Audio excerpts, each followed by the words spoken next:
Okay, welcome everyone.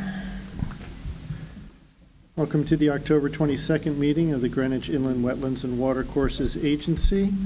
First item, it's a wonky microphone.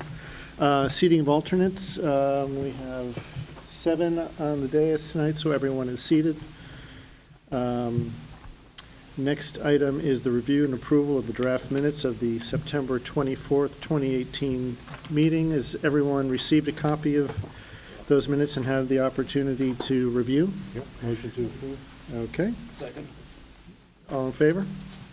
Aye, very good. Next is the director's report. Director Sesto, please. Thank you. In your folder, my report is included. So in brief, Doreen is working on filling the position for our intern. She's got 2 candidates so far that she feels good about, and I think another interview tomorrow. So she is doing a great job moving that forward. A couple weeks ago, I attended a conference by the Society of Ecological Restoration, which is a new group for me. I've not been to any of their programs previously, and they did do a very good job of talking about ecological restoration and how the sociological aspects of restoration go hand in hand to get things done within the community. So it was good, and I look forward to hearing more about what that group does. You all received an invitation from Katie DeLuca, the town planner, regarding a workshop last week by 2 attorneys from Robinson and Cole. Her email had indicated it would be focused on good meeting practices, and I did see some of our members there. Thank you for coming. To my surprise, and I think I speak for those who are in attendance, a good portion of the meeting was dedicated to RILUPA, meaning the Religious Land Use and Institutional Persons Act, which I had never heard of before, and it was... It was hypothetical when I first saw that. No, it's actually not. And I think for me, the most interesting takeaway is RILUPA supersedes our regulations. So if we had a religious institution coming forward with a project and it was found that there were feasible and prudent alternatives for lesser wetland impact, but that in some way inhibited their ability to exercise their pursuit of observing their religion, that aspect of our decision-making would be pushed aside in favor of permitting them. So I'm oversimplifying it, but it's interesting. It would be an interesting marrying of different legislative acts. I mean, of course, you can't help but think of the synagogue application we had, right? Multiple hearings. I don't think it can be that broad, obviously. But, Right. Yeah. I think if it was a situation where you had a tight site and there was a prayer room that had to be on a particular Right. side of the building, then, and that impacted a wetland, that might be That's more of a telling exactly the sort of example. thing that they were speaking of. Right. But sort of on the flip side, we could look and see what other properties are on the market and say, you know what, there's another site that you could go and get your prayer room on the right side. There would be no wetland impacts. And that would be, under RILUPA, that would be reasonable to do. So I don't know if we'll ever get the opportunity to look at RILUPA as it juxtaposed with our regulations, but it could be interesting. And then lastly, stormwater. We all know that this summer, we are not in a drought this year at all. In Really? fact, by the beginning of October, we were 10 inches above our annual norm. So anything else, we're just adding to it. So we've all been fielding calls with regards to flooding. We've been out on sites to deal with ENS, storm drains that can't deal. It has been a lot of time dealing with this very wet summer, and I think we'll probably all have mold and moss and algae to be dealing with on top of all these stormwater issues. So I suspect that's going to keep us busy in addition to our normal workload. That's all. Thank you. Thank you. Any other business that anyone from the agency would like to bring up? No? May I just point out, if anybody's here looking to hear about 33 Lob Pond, that's been withdrawn, and 0 Henry Avenue has been postponed at the applicant's request. Okay. Very good. So if you're here for 0 Henry Avenue, it will not be heard tonight? Sure. Okay. It may be next month, but the agenda will be posted.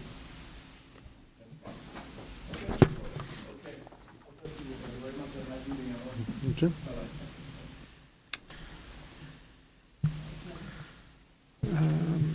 Okay, very good. Let's move on to the public session. We have 2 consent approvals tonight, 2018-123, 3 Knollwood Drive East, and 2018-124, -29 Butternut Hollow Road for Kristen and Tyler Webb. Are there any questions on any of those applications this evening? Any public questions or comments? May I have a motion, please? Motion to approve? Is there a second? All in favor? Aye, okay.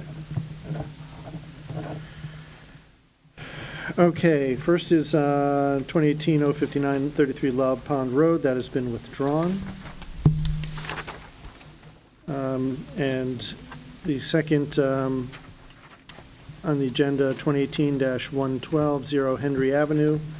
That has been postponed till next month at the earliest. So moving on to 2018-116, 269 Palmer Hill Road, Rocco V. DeAndrea, Inc., for 269 Palmer Hill LLC, for construction of a single-family residence, driveway, pool, retaining walls, associated site drainage, and utilities 24 feet from wetlands. Mr. Clausy, please. Good evening. This is an application the agency looked at last month. There were 4 main areas of concern that the applicant was asked to go back and work on some more. The initial plan showed a 25-foot wetland buffer below the retaining wall at the northern, on this plan, right side of the development envelope. And this conflicted with the 35-foot buffer the agency approved at the time the conceptual subdivision was reviewed.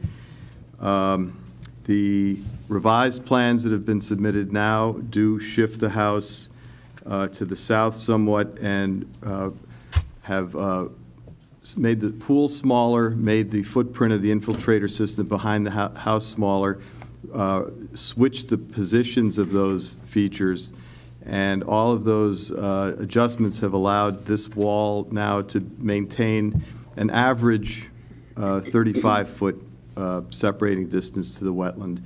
There is a pinch point in one spot where the wetland kinks out toward the house, but otherwise, and I guess the level spreader below the wall over here is also technically within 35 feet. But this is a change. One of the trees that had originally been shown to be retained and last month was shown to be removed is now also able to be saved. The initial plan didn't specify the limit of residential landscaping to the west of the house in this direction. The conceptual plan suggested the landscape envelope would be 50 feet from this western property line.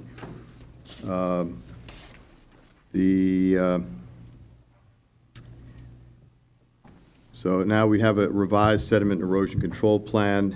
It showed residential landscaping, or seemed to show it within 10 feet of the western property line. We have since gotten a landscaping plan which went out in your packets last Thursday.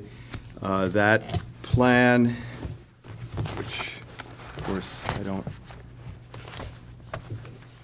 have a copy of handy, but that shows more than a 10-foot separating distance to the western property line. So I think there has been some adjustment to that. In addition, that planting plan proposes planting all along the base of the the retaining wall here.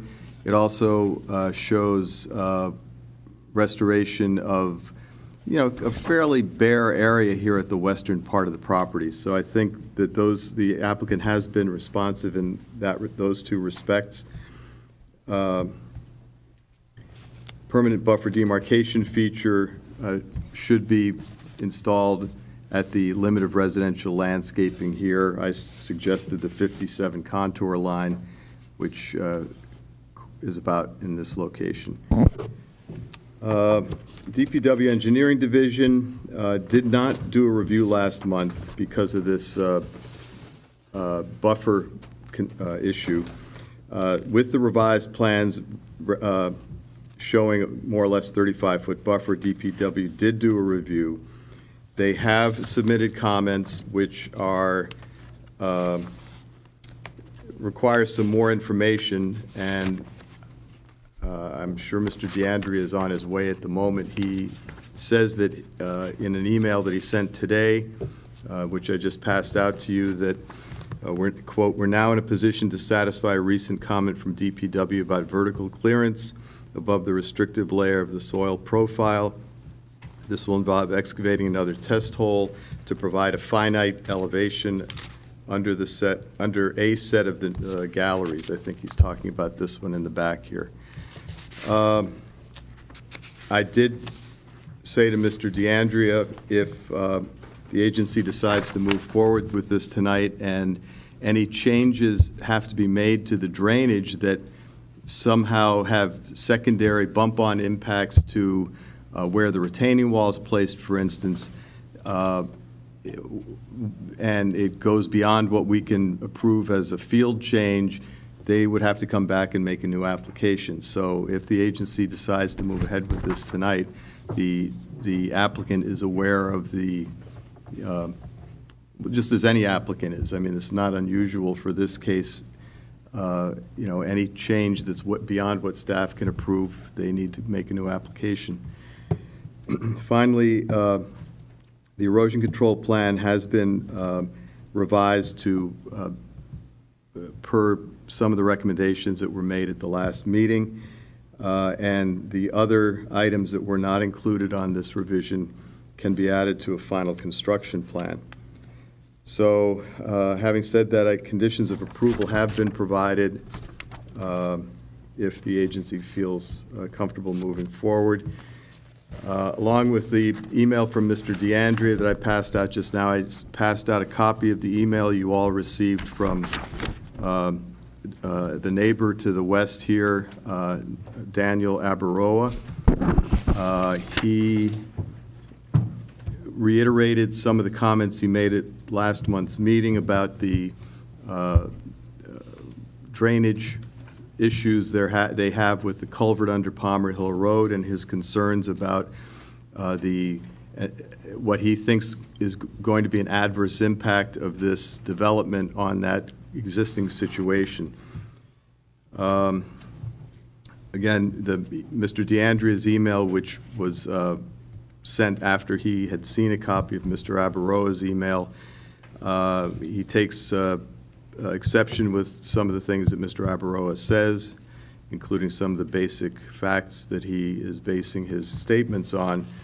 Again, I think the record is pretty complete on the drainage end of it. And if the agency feels so inclined, conditions of approval are in front of you. All right, thank you, Bob. Mr. DeAndrea is not here. I assume he's on his way. We're moving a little bit quicker today. He planned to be here, yes. Should we table this and move to the next and then come back to it when he shows up? I think that might be the best bet. So let's move on to the next application, which is new application 218-119, 25 Tomac Avenue. Thomas Fox for 25 Tomac Avenue LLC for correction of violations within wetlands. Doreen, please.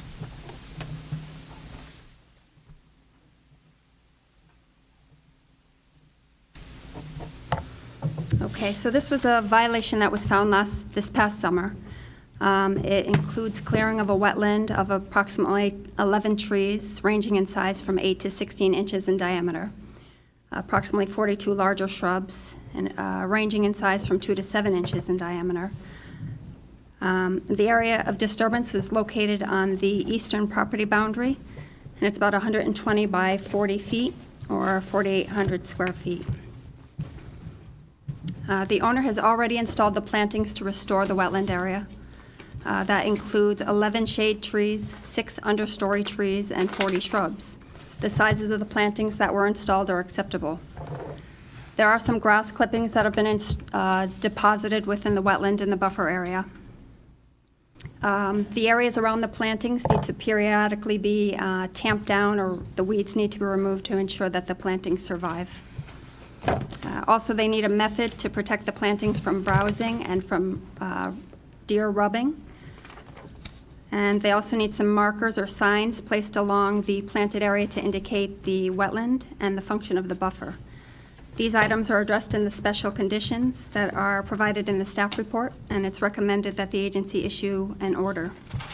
The owner, Mr. Thomas Fox, is here, and I know that he's interested in addressing the agency. Okay, thank you, Doreen.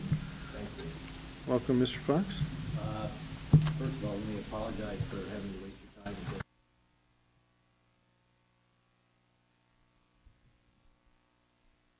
Say that was wrong.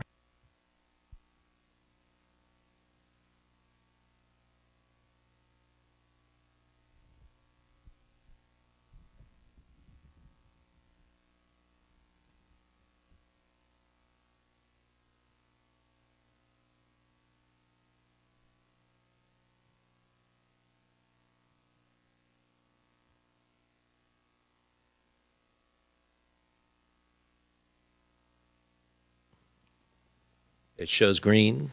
Oh, better. Ignore everything I just said. Otherwise, we're never going to get to the Giants game. What I'd like to do, though, is apply for at least some consideration with respect to the fee. My total cost for addressing this situation was a little less than $9,000, about $8,900. The fee and the fine were close to $4,600. And maybe that's the right relationship in terms of 50%, but I defer to you in terms of that consideration. I've addressed all the issues that have been raised, met with Doreen today to make sure we're going to address all the other issues with respect to the droppings, with respect to the deer rubbing, and any other issues that the agency raises. Thank you. Thanks. Any agency comments about fee? Reduction? I'm curious how we got to $4,600. It's the filing fee that is tripled when the work is done in advance of getting a permit. So that the minimum fee, that the base fee is $1,500, Yes. and so there's triple that.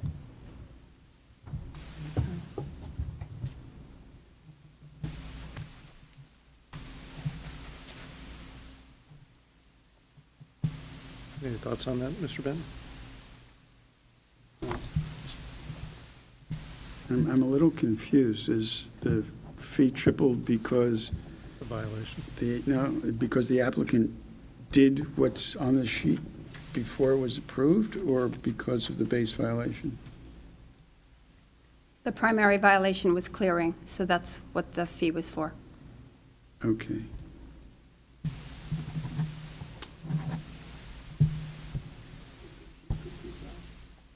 No.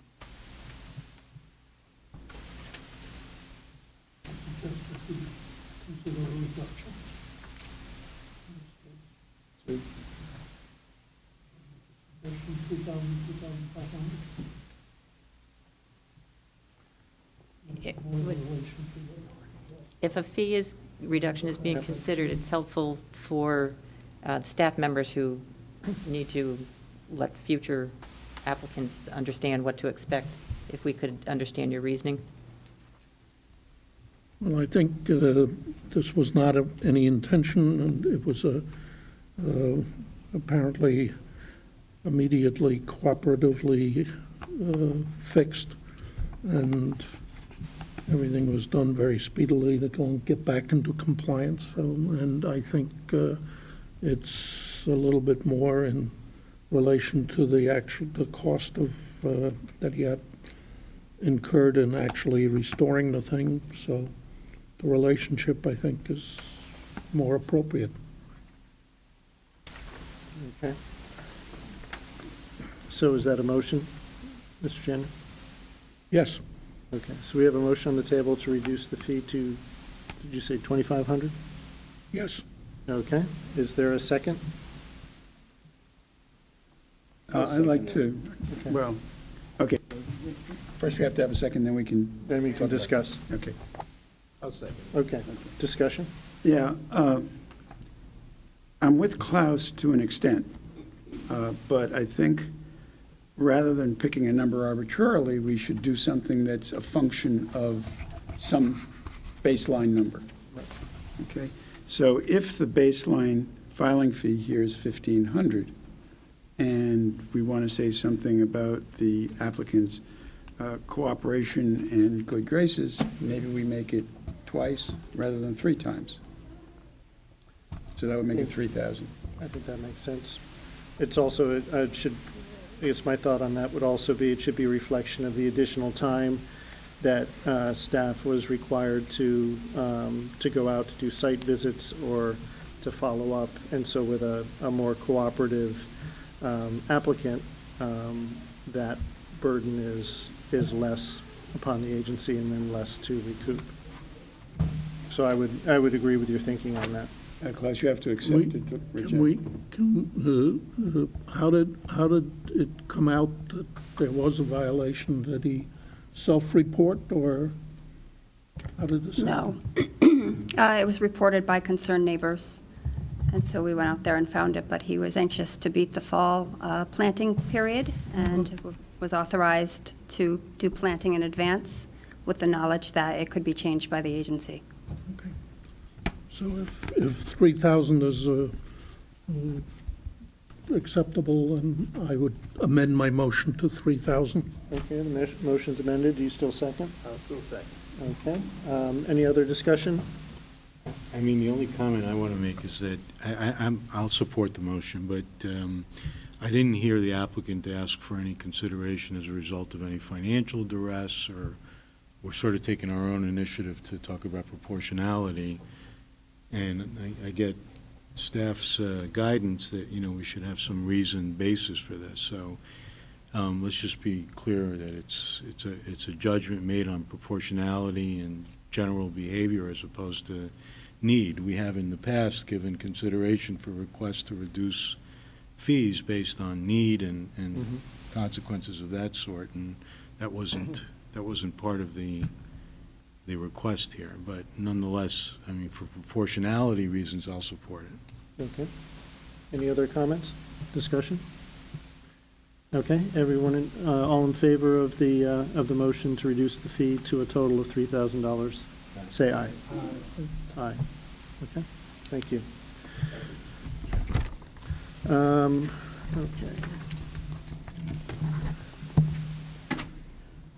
Moving along. Bob, is it Tony himself who's coming?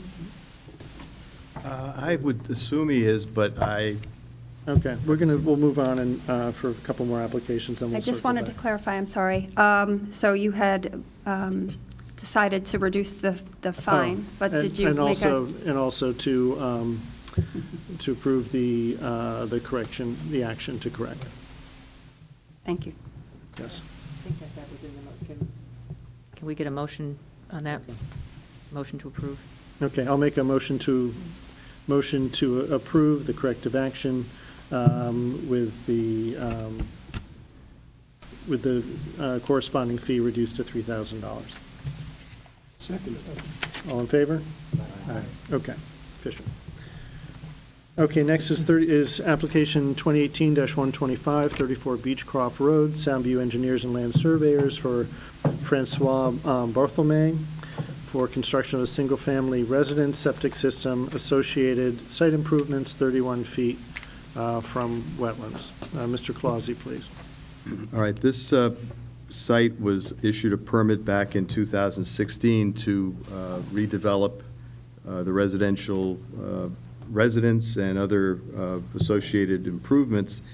The work began, is well underway, but the applicant failed to extend their permit before it expired in August. So work was stopped. They have made this application for a new permit to basically complete the construction that was previously approved. The only wrinkle is that the Greenwich Health Department, when the septic leaching fields were being excavated, they hit ledge on one end of one of the fields, and they had to shift the system 10 feet closer to the wetlands. So now, rather than a 60-foot separating distance, the system is at 50 feet, which is still compliant with the state health code. And the health department here in town has approved the revision. Is that area right up there, Bob? No, this is the septic over here. Down over here, okay. Yeah, so it was a little bit further, closer to the road, now it's a little bit closer to the Got wetland. it, okay. So, but I think in doing that work, they, for whatever reason, they took these two oak trees down, and staff saw that, and when it was sort of a combination thing, when the permit had expired, they stopped the work, and they also said, oh, by the way, when you come in with an application, come in and to do something to replace these trees you cut down. And since the staff report was written, we have received a planting plan to plant 3 pin oaks. Trying to see what the size is. Oh, I'm sorry, wrong sheet. I sent this out in your packets. It's a 2.5-inch caliper pin oaks in the area between, closer to the edge of the wetland, not too close to the septic, so it doesn't interfere in the future. If the agency is satisfied with this restoration plan, I would recommend it issue a permit to let these people finish their house. Okay, thank you, Bob. Anyone from the applicant want to speak, or otherwise, or else, but if you have anything to say, otherwise, we'll just continue on. Any agency comments or questions on this? Public questions or comments? I'll make a motion to approve. Is there a second? Second. Okay, all in favor? Aye. Thank you. Okay. Mr. Kenny, are you here for 269? Oh, Tony's here. Oh, okay. Well, we're going to circle back to you, Tony. You need another minute, or are you good? We were going to circle back to you now, unless, okay. All right. So, Bob read the staff report and made his comments. Is there anything you wanted to top line, Bob, while Tony's in the room? No, I just, I hope, Bill has the planting plan, which he can better explain. We didn't have something to put up on the screen. And I just, for Tony, I did mention Mr. Abaroa's email and your response, so if you have anything to add to that, go ahead. For our home viewing audience, this is 2018-116, 269 Palmer Hill Road. Thank you. For those of you who haven't seen the home viewing version, there's always music playing in the background. And I don't know where that comes from, but it makes it very difficult to hear. And of course, no matter how high I put the volume, I still can't hear what's being said. So that may be a good thing. In summary, from our side, and I apologize for missing the deadline here, but I appreciate the speed at which we deal with the applications. We moved the building back, as you know, all the way to the street with, including bringing the front porch 2 feet into the required yard as allowed by zoning. That gave us more room in the rear of the home to provide for the pool, which Bill Kenny and I worked together on siting on the side of the property, which again opened up the rear yard. We were able to then provide the wall at a 35-foot setback consistent with the original conceptual approval and review. We were also able to reconfigure galleries in the rear yard with a greater depth and more volume. Scott Marucci's comments suggest that we need to have a hole right in the middle of the gallery, so we're going to dig those for him. But we have no problem confirming that we have the proper depth. We have a hole on the top and the bottom. Interpolating between should be sufficient. Soils are good. But we will do that for Scott to keep everything copacetic for him. And with that, Bill Kenny's plan is, I think, self-explanatory and detailed to provide the buffer planting that was requested. And if Bill, you want to add anything to that? No. And if that's all sufficient, we hope that the agency would approve the plan as submitted. Okay, thank you. Any questions for Mr. DeAndrea on this application as it stands tonight? On this? Okay. Well, yeah, just for my edification. So,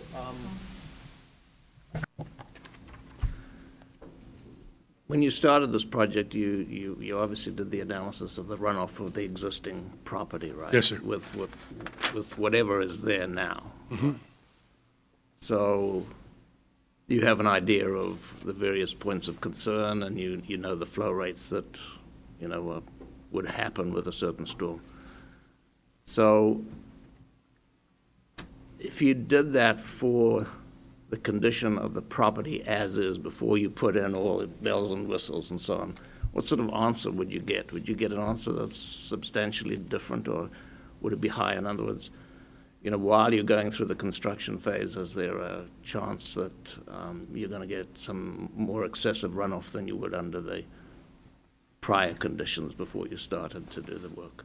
And then finally, I guess, I'm sort of a little surprised that you put a bigger retaining system in, but is that an indication that as you finalize the design, you needed to have some more retention in order to keep the peak flows down, and so that's Right. and you're still being able to match what your model tells you what the Yeah, I think the first answer to the first question is, if we analyze before conditions versus post-construction conditions, yes, there's a greater runoff volume.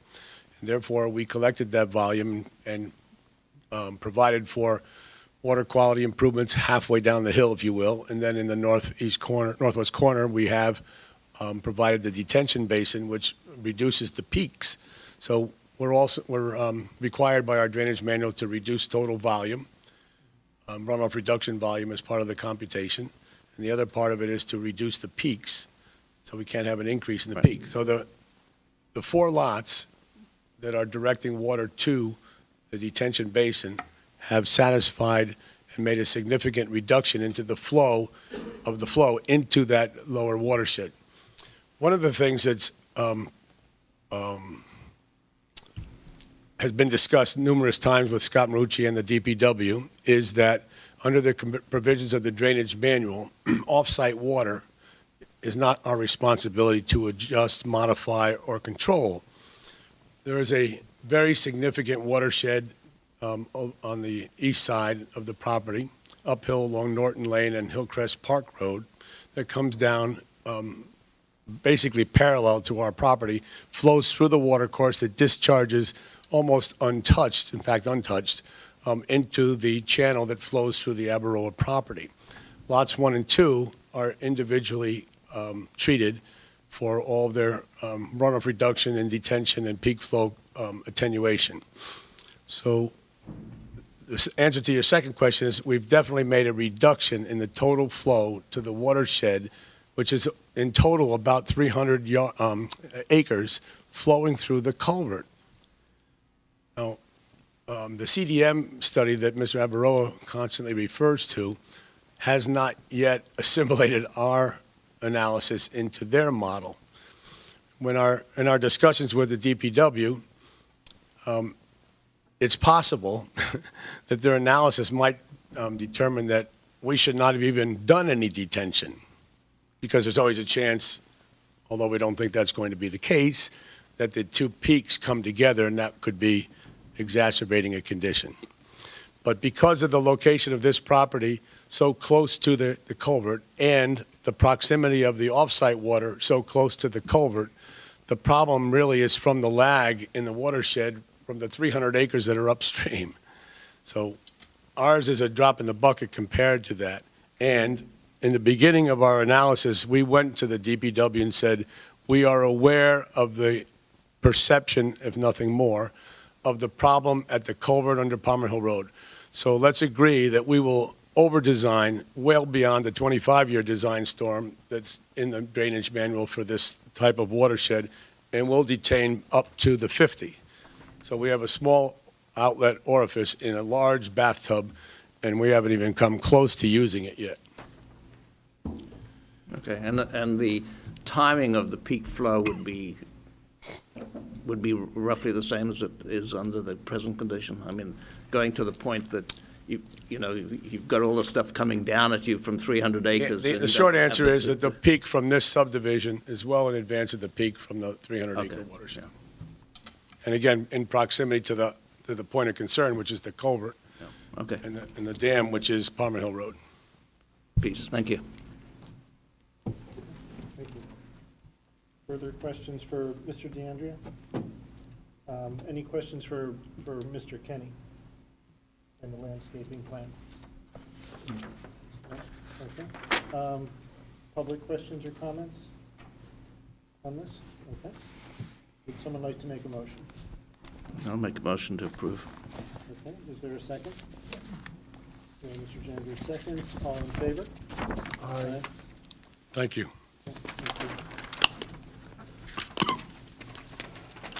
Okay.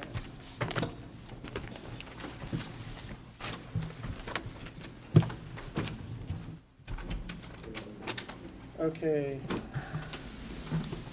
Moving on to new applications to review, we're at item number 3, 2018-126, 260 Stanwich Road, Mills Engineering LLC for Stanwich Road Holding LLC for a 2-lot subdivision. Mr. Clausi, please. All right, this is a 2-acre, single-family lot that the applicant is simply looking to subdivide at this time. The houses shown here, yeah,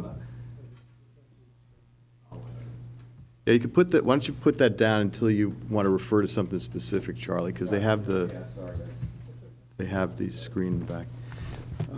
So this is a straight conceptual subdivision review. You're not really looking at the house footprints or anything, although I would note that the testing has been done and the septic, as should be the case, has been cited in the best soil for septic on the site, which, so you're looking at houses in those general locations. Other features like pools, patios, and everything, and the size of the structures are conceptual. Let's see. At this, with this conceptual plan, I would note that the closest disturbance, to the wetland, is the patio here on lot parcel A. That's 33 feet. And then there's some site grading here on parcel B that's about 38 feet from the wetland. Let's see. All right. I think the conceptual idea of a subdivision strikes me as fine. The question then becomes, since, as we saw with the last application, the decision of the agency in these conceptual reviews tends to carry forward into the development permitting phase down the road. So in this case, the applicant has shown a limit of landscaping and a boulder demarcation more or less along the existing wood line. And, that wood line is quite close to the wetland in places. And as well, Mr. McManus's wetland assessment noted that this stretch of watercourse and pond, the wetland watercourse buffers are not robust. So the question becomes, is this width of buffer appropriate, or should there be a wider, more robust buffer, which might entail some adjustments to the final plans that come in for developing each of these lots? But at this point, what is a reasonable buffer for enhancing the quality and protection of this wetland and the pond adjacent to the back of the houses? So Mr. McManus is here as requested in the staff report to discuss this issue. If the agency is satisfied at the end of this conversation, there are conditions of conceptual approval provided. Okay. Thank you, Bob. Welcome. Charlie Mills, representing the applicant. I was going to summarize the subdivision, but it might be helpful at this point if I bring up Mr. McManus, just to start talking about the buffer. And I did bring a colored exhibit with some dimensions, just so that to aid the discussion. Okay.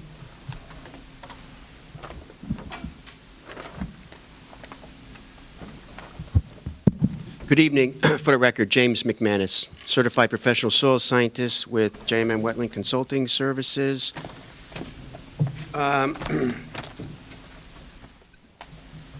Where Bob was indicating, that came from my function and value section, and it was talking about the on-site wetlands as well as the overall context of the area upstream and downstream. And in some areas, including the site, which is, I'm not sure if you have colored pictures, but in my report, if you have that report handy, photos 1 and 3, you'll see, particularly on photo 3, it's essentially mowed to the dammed portion of Greenwich Creek, which is a pond now. And if you go upstream and downstream, you'll see many of the houses have mowed lawn right to the watercourse. And that was really what I was talking about. There's areas, why the functionality and the value was a little lower than maybe it would have been due to development, due to other types of impacts, and which is one of them is being areas of not a very robust buffer or one at all. We are proposing, as you see here, in the northern part, this is existing wood line. We're not going to remove that existing wood line. And then same thing, and this is forested with a relatively dense understory with some invasives. So our plan would be to remove some of those invasives and then interplant with more native vegetation. Same thing in the southern part, very robust, dense understory with some forested area. And then this central area is essentially, there's trees, but pretty much mowed vegetation so you could see the pond better from the current residence that's there. Our plan would be to actually have a nice planting plan to fill in the lawned areas with shrubs and various ferns. Lower height in the shrubs so the folks can still see the dammed portion of Greenwich Creek, but also be better and more robust than just a mowed lawn at this point. And we'll have the demarcation for the boulders, so that vegetation would hopefully be left alone. And we do have a couple of little breaks so folks can walk down their yards and get to the impounded area and look at the creek pretty much on a wood chip path. So that would be our plan, is to remove invasives, have some interplanting, and then have a robust planting within the area that's now currently maintained as lawn. I'm not sure if that answers question. Jim, can you give me some dimensions of the area that you're talking about filling in? Yep. Scale?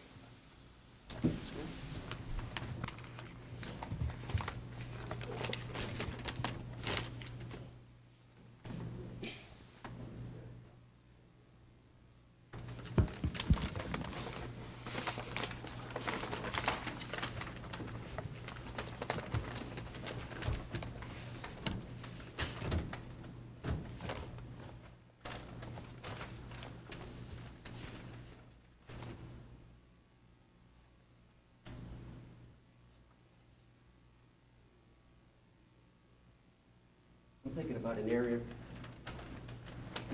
between 80 to 100 feet. In From this wood chip path, which is to about 80 to 100 feet this way, would be the area that would have the most plantings. The other areas would be invasive species removal, interplanting as needed, same down here and in this area. If you look at number 3, you'll see that wood bench. That's the area you're sort of talking about. So what's the dimension off of the wetland boundary? We planted some in the wetland too. It's mostly up against the creek, but there is a small fringe. So, but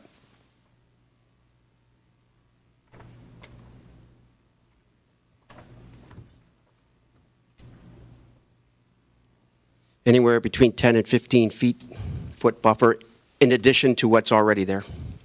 So what's the total? Well, it varies. It goes from So what's, yeah, 30, almost 31. There's 45 up here. There's 15 here. So that would be a thicker, pinch point? yeah, thicker, and it's pinch point, but it would be more robust. That's lawn now with a few pine trees. Now we'll have interplantings with low shrubs and ferns. So that would be a robust 15 feet, not just lawn with a few spotted Right. trees. And then as you go this way, it sort of stays, we would just leave it alone. Okay, so Interplant as necessary. You're talking about 30 to 40 feet, except where the two pinch Right. points at the path where it narrows down Yeah, to 10 to 15. Essentially, the entire buffer is vegetated, but some areas are better than others, denser. Does that make sense? I guess the challenge I have with these types of applications is that we're showing pools and patios, and it's all still supposed to be a very conceptual plan.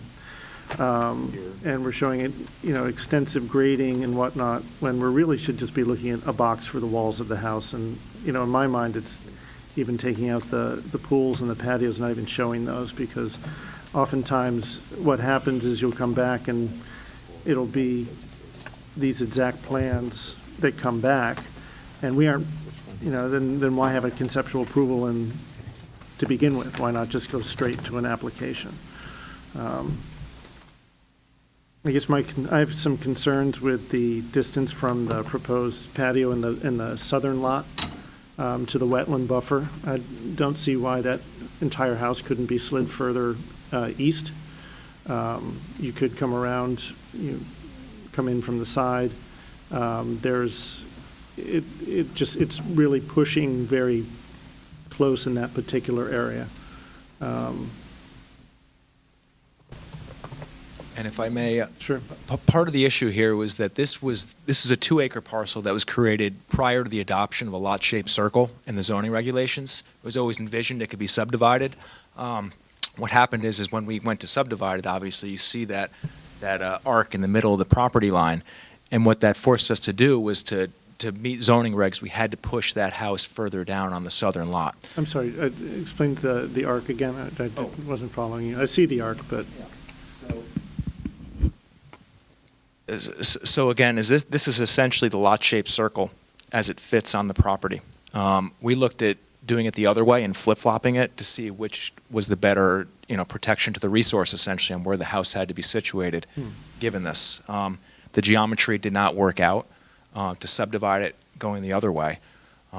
So we were left with this lot here. And one of the houses was going to get pushed further down towards the resource. Now, If you were to rotate the upper lot, that triangle to go yeah, we right, left versus, or east-west Yeah, versus so north-south? essentially, we had a similar central property line, but we changed it to fit the lot-shaped circles, and it would have been, in some ways, the inversion of this, but the numbers didn't work, nor did we prefer to push this house further down because of the slope that was present there, and it was worse, nor did the zoning work for it.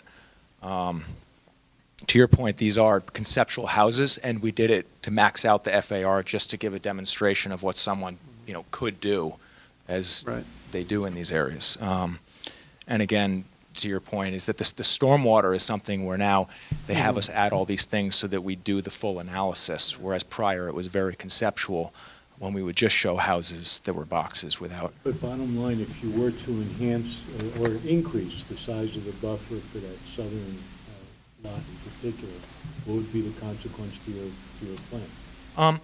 Well, I mean, we're open to it. It's we're trying to preserve some sort of lawn area. These are hillsides and things like that. Some place for someone to kick a ball or something like that that's not within the resource itself. But we're certainly open to suggestions of increasing the buffer in that area. It's a possible alternative. Absolutely. Well, it seems that the way the place is designed, although the actual development is 30 to 50 feet away, the usage area, the place where people are going to be running around, the place where you're going to be putting fertilizer, the place where you're going to be mowing regularly, is right on top of the resource. In fact, that tree line is, 5 feet from the wetland? Currently, right now, the closest pinch I'm point talking is, about right, all this in here. I mean, currently it's mowed right up to the resource. We're proposing up here 15 feet at this pinch point where we have the mulch paths coming in. At the farther northern end, currently, it's about 10 or 11 feet. No, I think it's an improvement, but I just think there's a little more room for buffer potential there. I'm sorry, I don't think it's an improvement, Stephanie, because what we're doing here is we're letting them intensively use an area that's 10 feet from the wetland. That's where the recreation is going to be. That's Which where is people are lawn. going to be. Right, well, there's Maybe always lawn now. there's always a danger that it'll get encroached, that you're inviting encroachment into that lower area. Oh, But, right. right now, I mean, It's the boundary is in here. It's not the demarcation. It's not this tree line. The boundary's inside of the tree line. No, I understand Yeah, that. I okay. So understand right that. now, it's mowed right to the edge of the water in spots. And we're proposing at least some sort of a buffer Show me with a the- demarcation that it really shouldn't go beyond this. hang And we make a pretty robust buffer so it looks good. So you actually, it's almost like a landscape feature as well as a buffer enhancement plan. So they won't just bring the landscapers in and remove it all. Right. That's the It's- game. You're right, The, it's lawn right down there, but the dwelling itself is, Right along the edge of the creek, except for the northernmost part and the southernmost part, which it dips off I'm the sorry, bank a little bit. I must be reading the plans wrong, because north is up. I understand that, but where is There's an open space easement It's all open. that we didn't mention, which, there's maybe a line that's confusing here, where this is a deeded open space we're proposing, which is essentially mirroring the wetland boundary.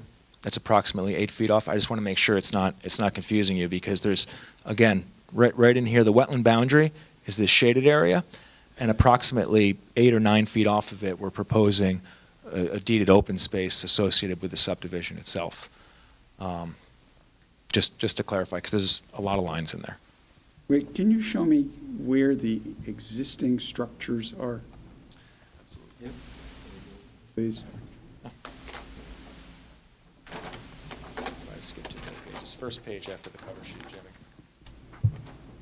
So here's the existing structure up here.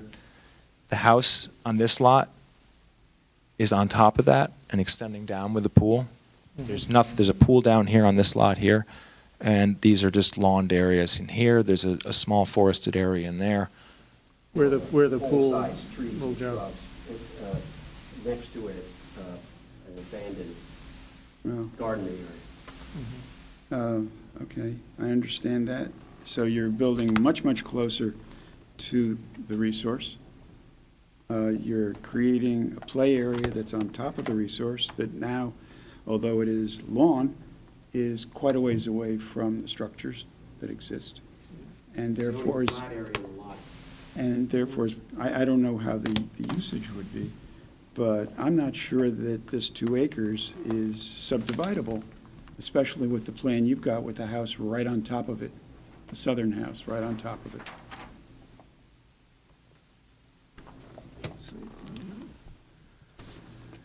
Well, we meet all zoning setbacks. You know, we satisfied engineering and health associated with drainage and the septic systems. Mr. McManus could speak to the impact to the wetlands itself. Again, it's mowed right down to the wetlands. People are utilizing that area now. I'm sure there's some fertilizers associated with it as well. There's So- no buffer within there. My Intercept concern surface about runoff. this is, so you are proposing septics that are up to current code. You're proposing stormwater drainage up to current code. Nobody's saying, well, we didn't have anything before, but That's we're right. good now. And you're proposing homes and pools that are up to current market standards. So the only thing you're not bringing up to current standard is wetland protection. I don't agree. I mean, you have to look at each resource at Yeah, itself, so, and what we looking at have here, Open water, what we have is an open water that's currently yeah. mainly invasive species with hemlock and white pine with a few red maples and sugar maples. That's your overstory, and your understory is mainly spice bush, multiflora rose, Japanese barberry, bittersweet, and poison ivy. Call it what you want. It's not in my backyard. And then the rest of it, a chunk of it, you have mowed lawn right down to the edge of the Greenwich Creek, and then over here you have a much more denser understory with some trees. We're coming in and taking out invasive, interfilling, filling in the spot that's mowed down to the field, and leaving the southern part kind of alone because it doesn't really need our help. To me, that's a win-win. Right So now, this is the invasive flattest species part on the lot. management? No, Pat, this is the flattest part on the lot. They use this now to play soccer. I'm Because this is suggesting all that you're steeply sloping. that the buffer that you're proposing is insufficient to protect the resource. Every other aspect of development you are bringing up to current standards, but I don't believe you're doing what's best for the wetland and watercourse. The fact that it meets zoning regulations isn't this agency's issue. Yeah. I think you could have a reasonable case to go to ZBA to say, this lot-shaped circle didn't exist when we purchased this lot. Now, we've got that to deal with. We've got a resource that needs protection. We want some relief on that lot circle. I mean, you could go to ZBA and make that argument. Yeah, we could, but And maybe then that could provide some relief for home placement to better balance the lot usage. Yeah, I would agree with that. Or you could again, make a better and buffer. I've been working down here a long time, and I've been on many sites. I'm on the neighboring property, and my entire planting plan is now lawn. I like to try to avoid that as I work down here more and more over now almost 15 years. So I like to make plans that I think are not going to be turned into lawn. So if you move the buffers Well, all the way back in the enforcement- flat area, they're enforcement's our going problem. to, It's okay. I understand that, but nobody's I'm not even going to tell you how many sites I've seen in my planting plans are going. Anyways, I like to be able to know that they have a place to kick a soccer ball, and we have wetland protection that's better than they have currently, which is And I in think lots it of areas, needs to about be 80 better feet, yet. nothing.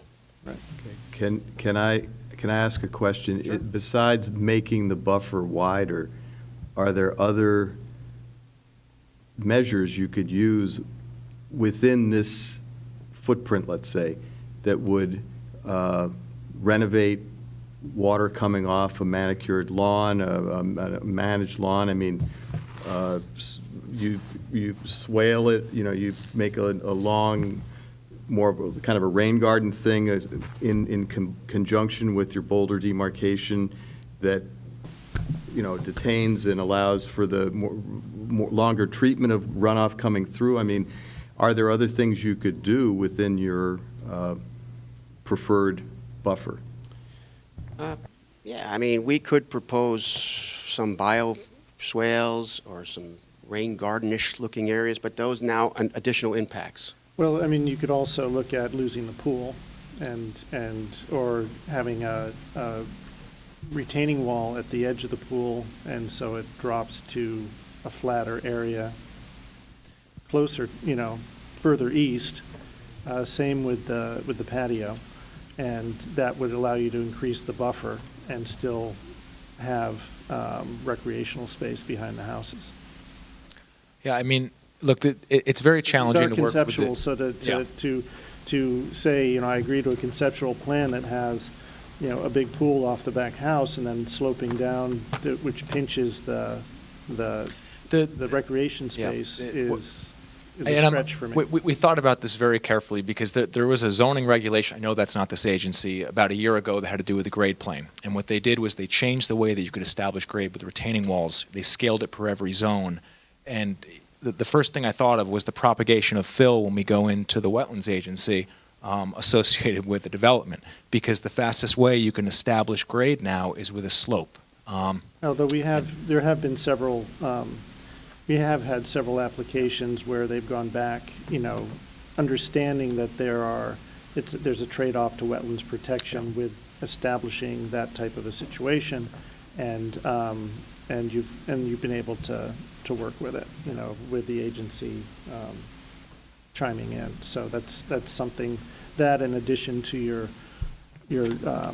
the radius there between the two lots, whether or not that is something that you can get relief on and be able to better situate the two houses vis-à-vis each other, might be, you know, it may end up for a better conceptual plan in general. Yeah. I was hopeful that, because again, this is conceptual in nature, that I these, know, but these are some of these things. the fact of the matter is, you know, 9 months from now, we'll come back and this will be the Sure. plan that's presented to us. So this is our bite at the apple right now. I think that the establishment of the buffer and improving that is the best chance we have of protecting the resource. Whether it's increasing it in width in some of these pinch points or something like that, doing a water quality swale or something like that at the very bottom of the site where the groundwater table is high and coincidental with the pond itself is not going to be the solution in this instance. It's going to be, you know, vegetative filtering of that area. And, you know, whether it's, you know, we're showing 15 feet in this area, you know, I would think, you know, if we go to 20 feet or something like that with a dense understory, this is something that, you know, seems like a significant improvement on what's there currently, where it's, you know, everyone's immediate reaction is it's mowed right up to the resource. It's within the resource, it's mowed. Everything's sheet flowing off the But at site. the end of the day, We could come up with, we could come to the conclusion. Yeah. We're not, This is- we're not. nothing's set nailed in stone. No. with these buffers. just- We're just, I know. I'm just telling you the landscape as we sit here today. Right, And what we right. plan on doing in the future. But you're essentially scraping the site, so, with the exception of the area right next to the water course, so, you know, I look at it as a blank slate, you know. Why not, rather than trying to maximize the FAR and have the pool there, why not be realistic and lose the pool and reduce the size of the houses a bit, so you can pull them back, increase the buffer, a real buffer, fundamentally, so people aren't there. Bring the wetlands boundary, the wetland boundary markers, those stones you've got there, away from the wetland. You're 10 feet away at this point. I don't have a crystal ball, but I still see the issue of being the flattest part on the site is Well, you're undeveloped. taking away part of it, No, aren't you? no, that's all, this entire site is, really, you can't kick a soccer ball. 2 kids can't get on there and kick a soccer ball on that site right now. They just can't. They You just can told me down they play here. soccer there. Pardon? You just told me they play soccer there. No, I'm just saying the flattest part of the site Yeah. is there. Yeah, but you said. But now, if I put a robust planting plan, where are they gonna, what it is? He meant except down below. You know, Yeah. I'm sorry. I'm just We're saying, here to what's gonna protect the happen to wetlands, my not buffer? maximize the developer's What's gonna profits. happen to my planting plan when the dust settles 5 years from now and everybody's not looking? And the kids can't kick the soccer ball? Well, that's why you have the conversation about grade plane, and to see whether or not you can create those retaining walls that would give you more of a recreation space further to the east. It's, I mean, I've looked at this. The retaining walls aren't an option here. Any way that you go about it, the grade plane is required to establish grade for a grade plane. It's less than what the slope is that's present on the site. It's that's the issue. And the other issue is on the southern site is that we have to situate a third of the house within the lot-shaped circle. So again, it goes back, we were very cognizant of this, of what's actually going to happen in this corner when we situate the house down in there where we're being dictated by zoning to go down into this area.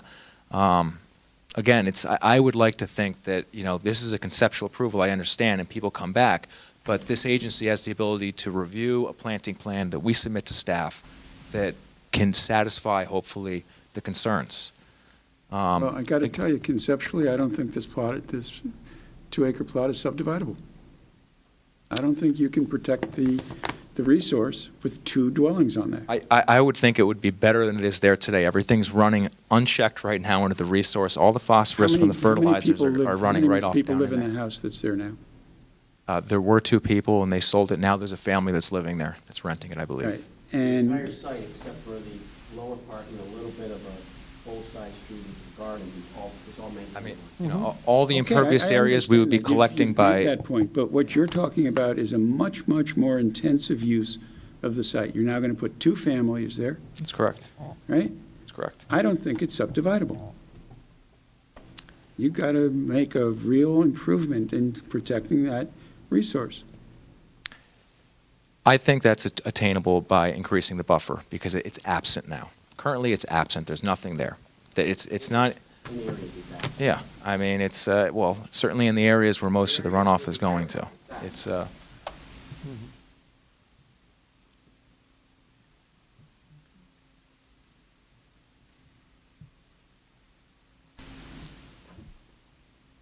Other agency questions, discussion?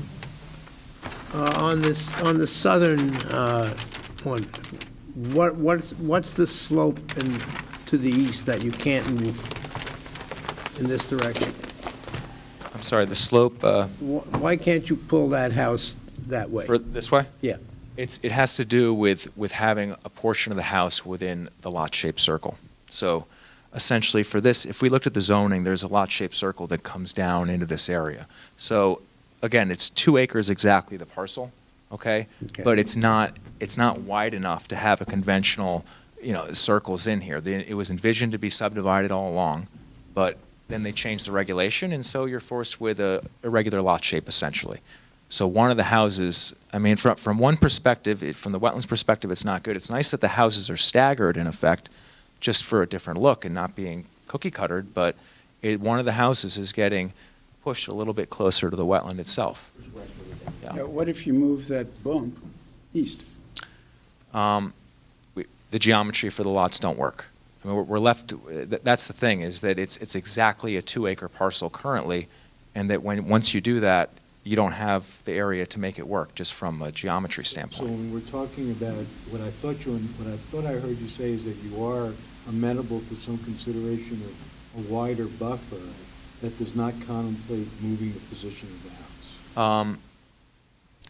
So then I'm a little confused as to Yeah. what you're amenable to doing.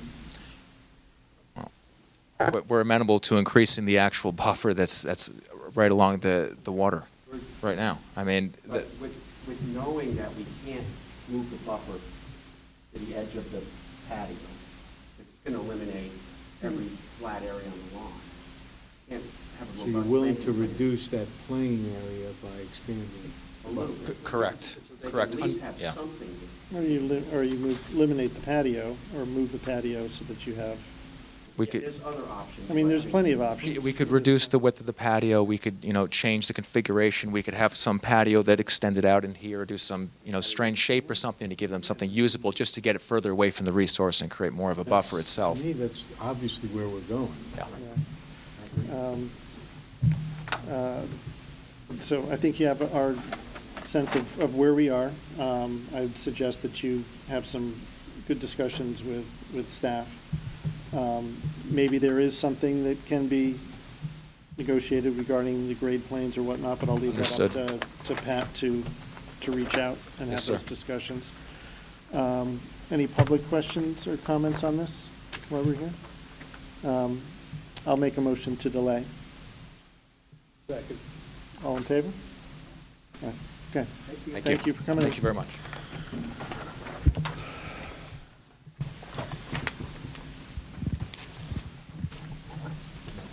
Okay, next up is 2018-127, 7 Wellwyn Road, Martin Piekarski, perhaps? Yeah, Piekarski probably, for 7 Wellwyn Road LLC, for construction of a single-family residence pool and associated site improvements 5 feet from wetlands. Mr. Clausi, please. Okay, I think the description in your agenda is a little bit misleading. The closest structure proposed to the wetland, which is basically just off-site, is the patio wall, which is 35 feet from the wetland. So, yes, there will be a lawn between the back of the house patio and the wetland. There will also be a average 15-foot wide planted buffer along the back of the property. So, you know, the activities closer to the wetland, I don't know where the 5 feet came from, but maybe that was this planting that's going to be going on in here. Let's see. The initial plan that was submitted showed a permeable garage motor court, an infiltrator system in the front yard not shown on this specific sheet, and a permeable patio in the back. DPW had not completed their review when I finished this staff report. When they did, they had some comments. They're particularly concerned about the permeable motor court because this is a drainage easement, and this pipe conveys flow, you know, underneath the property to a water course on the other side of Wellwyn Road.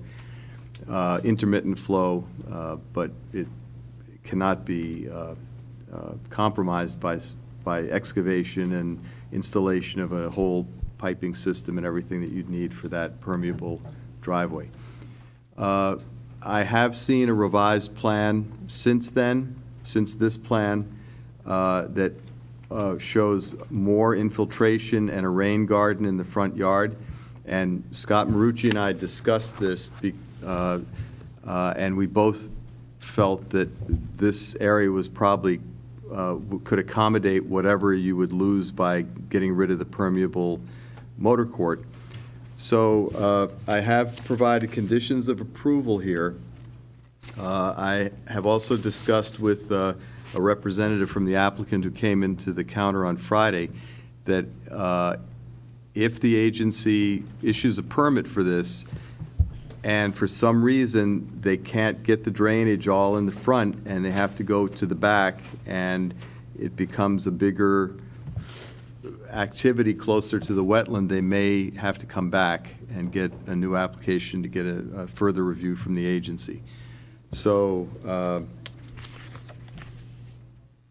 you know, neither Mr. Marucci or I are guaranteeing that it's going to work, but if the applicant's confident, I think this is a fairly straightforward project. It's a very, very level lot. And, you know, I think if the agency feels comfortable going ahead with it, there are conditions for you to consider. Okay, thank you, Bob.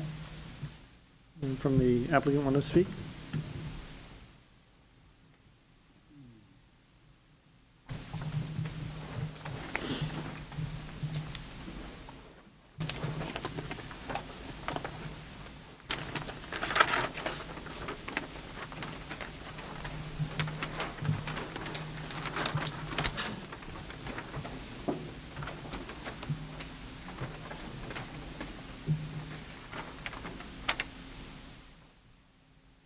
For the record, my name is Mark Ockman. I'm the engineer of record.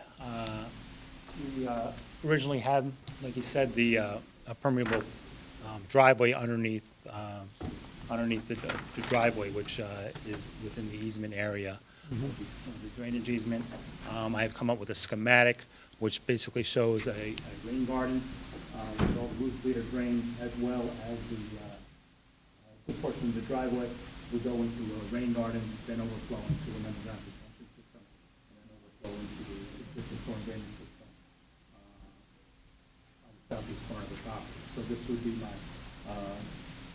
schematic for a resolution to the problem or occurrence with the permeable driveway over the easement area. All of the runoff from the roof area, as well as a good portion of the driveway area, as well as rain garden as well as. Okay. Very good. Okay, thank you for that. Other questions on this application from the agency at this point? Public questions or comments on this? No. Okay. Would someone like to make a motion? Motion to approve the condition. Okay. Is there a second? Mr. Jander seconds. Discussion. Bob? There's Discussion, the condition number one, it says, like I said, I wrote the report before I knew that the originally proposed drainage was not going to work. So this assumed that there probably wouldn't be a change in the plan. I Right. think the condition should be amended that a final construction plans shall be submitted which are responsive to DPW concerns about any impact to the easement. And whatever plan you come up with, as long as it's not impactful to the wetland, that would fall within that approval. Okay. You So wanna we should approve? Modify. I would approve it with that modification. Stated from start. Okay. Condition one. Mr. Jander, you second that? Yes. Okay, all in favor? Okay. Thank you.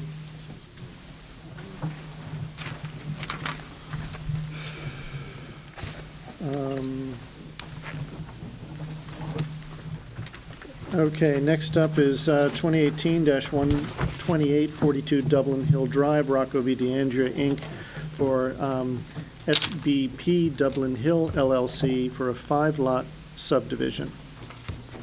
Mr. Clausen, please. All right, this is a 19-acre parcel within the Dublin Hill Drive Association. The area is the 2-acre zone, but this association has a covenant that says no lot can be less than 3 acres. So out of this 19 acres, they're proposing 5 lots, each a little over 3 acres in size, with an open space area. I can't remember how big it is. I think it's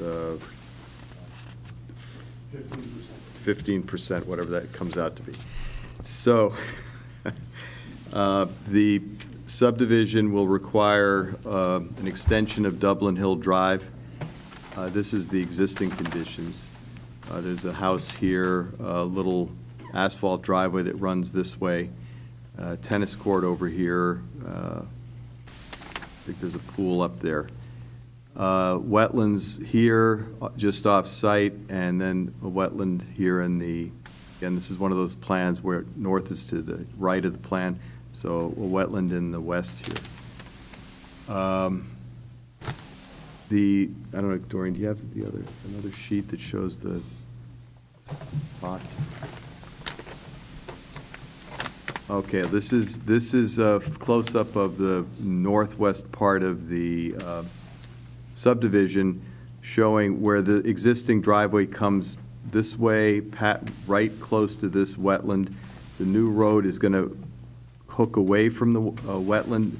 The limit of disturbance associated with the new road is about where the limit of asphalt is for this driveway. Activities proposed within the upland review area that's shown with this dashed line here include the road, 2 retaining walls. I think I calculated it was about 95 feet of road. Removal of about 185 feet of this asphalt driveway. Installation of a infiltration system here, grading and removal of 8 trees 12 inches or greater in diameter. The issue I have with this area is that on a separate sheet, they have a proposed limit of manicured lawn that basically runs right along the edge of the existing driveway and at the top of the retaining wall at the side of the subdivision road. And I think something, as we said with the 2 applications ago, more robust as a protective buffer to this wetland should be shown in this upland area. Let's see, do you have the next one, please? And the next one. Okay. So then, going further up the road, you come to the cul-de-sac and the driveway to lot number 5. The upland review area here sort of cuts through this driveway and the corner of the cul-de-sac and over this way. This whole area around the wetland to the west of the subdivision road and driveway is the open space area. Let's see, along with the piece of the road and the piece of the driveway, 2 drainage outfalls are shown here within the upland review area. 14 to 15 trees greater than 12 inches in diameter are shown to be removed, and they're doing this grading next to the roadway surfaces. The applicant should provide some justification for this, the extent of grading shown within the open space parcel, and what they might do to reduce this. They should also limit, again, the proposed limit of lawn shown on another sheet goes well within the open space parcel. I think it extends to within 20 feet of the wetland in one spot. Whereas the distance between the wetland and the roadways you're talking 80 feet or more. So what can the applicant do to maintain more of a natural wetland buffer rather than turf in this area? Let's see. DPW reviewed the drainage proposal this accompanied this subdivision plan, because this is a site where the applicant does want to develop these houses. So this is not, it's a conceptual approval, but it's also, we have to look at this as though these things are actually going to be built. DPW found that revisions and additional information are required for points of concern I and J, which are the 2 points of concern associated with the other wetland areas. And point of concern G, which is this wetland on site. So they're also, the DPW wanted a full set of plans for this subdivision roadway, which suggests to me that if they aren't comfortable with the details here, perhaps there'll be changes that will be required when a full set of plans is worked up and things are looked at more closely. So the agency, especially in that, where the entrance is, where the driveway is right next to the wetland, needs to see that. So that is that. I believe the application fee was paid for the 5 lots in the subdivision. There is a regulated activity that's going to be required to be permitted as part of this development, which is the subdivision roadway. So at some point, that additional fee will have to be calculated and paid by the applicant. But I recommend at this point the agency delay this. Mr. DeAndre's tonight and Mr. Tessie's here tonight. For this one? No. Okay. You're just Okay. here tonight to discuss any questions you have. Thank you, Bob. Welcome. Thank you. Mr. Tessie's always here, but in spirit at least. But he's not actively working on this project. Excuse me. However, Melissa Clawberg is here representing SBP, SBP Dublin Hill LLC. And also with me tonight is Jim Hoffman, who's also representing SBP. This is a unique proposal because it involves a road, something we haven't seen too often lately. It's 19.3 acres, as Bob pointed out, and we've divided that into the 5 lots. They're slightly excess in size for the deed restriction, which establishes a 3-acre minimum, but also well in excess of the 2-acre lots for the zone, which gave us some flexibility in the development. What's also unique about the property is that the watershed basically flows to the east, except for a small portion which is encompassed by the road, both under existing conditions and under proposed conditions. Okay, east is down plan. East is down to the bottom of the plan. The convention for North Arrow is either up or to the right, and so we've met the convention for north being to the right. I've highlighted the proposed lot layout superimposed over the topo just for convenience, so you can see the density of the development of the topography, the location of the existing home, a pool, a tennis court, and a garden down about close to where the cul-de-sac of the roadway would be. Also of significance in the development of the property is that there is a definite limit of lawn that extends westerly from the proposed limit of the roadway. And I should touch on that right now. Our proposal is to take that shoulder of the roadway and create a slope. Right now, we've designed it a 1-on-3 slope so that it's a moderate slope so that we can plant it. And then the idea is to have it as a meadow vegetation along that shoulder. We can pull it back and make it a steeper slope, go to 1-on-2, but we thought that it would be more attractive and more appropriate to have a softer slope down to the edge of what's currently lawn, and again, maintain it as meadow. The proposal is that minimizing the width of the pavement for the roadway down to 22 feet, and then have the shoulder of the roadway be planted with grass or low vegetation, and create a rain garden in the cul-de-sac to treat the water before it's discharged back into the normal watershed flow path where the roadway will be. Tony, quick question. What's the nature of the wetland and the open space? Have we done an assessment? The nature of it, that? we have Bill Kenny here who delineated the wetlands. He might be more qualified to describe it, but to me, it was a boulder field in a natural ravine or swale heading down to the southwest. It continues on to the southwest across the backsides of some other private properties. So from the outset, we were cognizant of what we had to do to maintain existing flow path to keep the wetland vibrant and wet, and also to minimize the volume that goes to that roadway, to that wetland, and finally to reduce the peaks to that area. So the objective primarily keep it wet, but don't overtax it by adding more water. And of course, we couldn't do that under the requirements of our drainage manual. Just a quick question. The swale that you're talking about, so we're talking about the head of whatever stream this feeds into? Yes, it is. It actually is. Excuse me.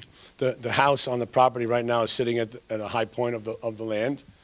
It slopes down to the south toward the tennis court and the pool, and then basically levels off until it drops severely in the easterly direction. So for discussion purposes, the roadway is basically the ridge line between the west and the east. Minimal amount of area is dedicated or directed toward the wetland, and the majority of it is flowing toward the east. During the design development of the proposal, we met several times in what I call the round table with members of wetlands, the staff of conservation, the staff of P&Z, to define how we should present this application. It was well established that we have to come to the Wetlands Agency first. And so we have been developing actual roadway plan and profile, but that's more of a planning and zoning purview. So while Scott Marucci's comments of recent vintage have said he would like to see them at this stage, we'll finish them up now and present them. There will not be any change in the location of the road. That's not in the offing. The areas of concern for Mr. Marucci have been to the northwest corner of the property, which is not affecting the wetlands. The other area of concern was at the intersection of the roadway where it enters our property, because under our design parameters for a roadway, we have to maintain a maximum of 9% for a roadway. Even though this roadway will be private forever, we still have to meet the standards to the greatest extent possible. So we have a 9% slope coming in, which is the maximum allowed under our highway design manual. And as a result of it, as Bob pointed out, about 800 feet of roadway, excuse me, which follow the natural terrain, are being directed down to that southwest corner of lot number 1. As a result, we can't change the direction of the flow, so we have designed a series of galleries to treat the water and reduce the runoff volume, but still maintain the flow path into the wetlands on the adjacent property. Can't turn it completely off for some reason, you know.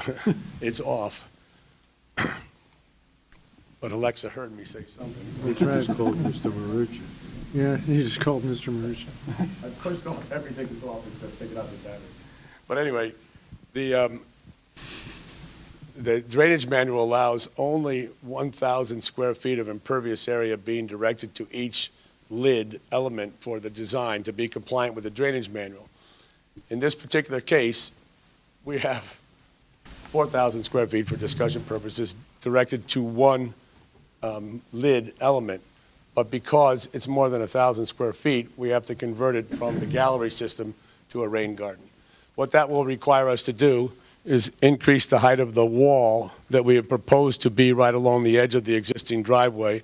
Right now, it's about 2 feet high. In order to create a rain garden on a slope, we'll have to raise it up so that we can create a basin where we can direct the water from the roadway into it. So it's not a major issue that Scott has raised, but technically, he can't see his way clear to allow us to have a long series of galleries. The difficulty is that you can't spread out the treatment, the lid treatment, to satisfy his interpretation of the manual, because each 1,000 square feet of treatment area has to be separated by 25 feet. It just doesn't fit. So it's not the worst thing.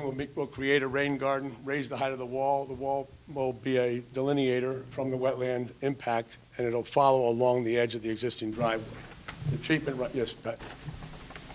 So the drainage manual, if, from a wetlands perspective, you would prefer to do the galleries that has a smaller footprint or Correct. sort of wall? Correct. So if you could articulate, can you get further from the wetland? What is the actual benefit to the wetland, the gallery versus the rain garden? We'll have to address that. It's again, I don't know how the agency would feel one way or the other. Whether you feel that the rain garden would be preferable. I don't know.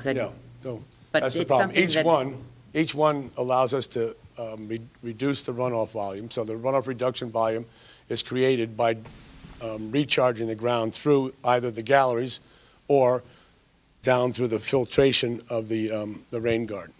I just think that the rain garden creates a larger area that's impacted and therefore more maintenance, and it's adjacent to a large wetland corridor. So we felt that reducing the volume but maintaining the flow necessary to continue into the wetlands on the adjacent property was the appropriate way. We'll discuss it with DPW, and I'd rather not have it go back and forth. Scott's taken the position that he didn't want to finish the review of our application and documents because he felt there might be a change. What we're here tonight to do, hopefully, is agree that the roadway can be constructed along the ridge line that separates the western watershed from the eastern watershed, and that we can treat the shoulder of the roadway in a way that will allow environmental improvements to what's there now, which is lawn. We have it now at a 1-on-3 slope. We can steepen it, increase the separation from the wetland flags, but I don't know that it benefits the slope for the maintenance of the meadow that we propose to place there. With the steeper slope, what's the difference in the number of trees lost? excuse me, in tree loss? Yeah, what's the change? I don't know offhand, I'd have to see. We believe that we can maintain all the trees that are there, given the slope, which is only 1 on 3. So we didn't call for those trees to be removed. And we've kept them all in that area where we're proposing to regrade with the meadow. Not this area. This is the one on, this is right now. And again, it was, excuse me, Within our regulated area. the primary Yeah. objective was to make it a meadow along the shoulder of the road within the open space. We have to do something to get rid of the grass, so we proposed a meadow.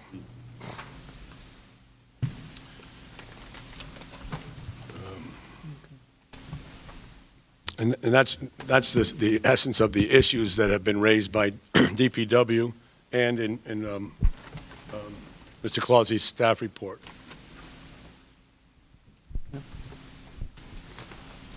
So again, in summary, along the existing driveway adjacent to parcel B, where DPW has raised the question of whether or not the galleries are a lid element in compliance with the manual, we're going to investigate and satisfy his inquiry by proposing a rain garden, which will provide I apologize, I just can't get rid of this. It will satisfy the requirements of the drainage manual relative to water quality and runoff reduction.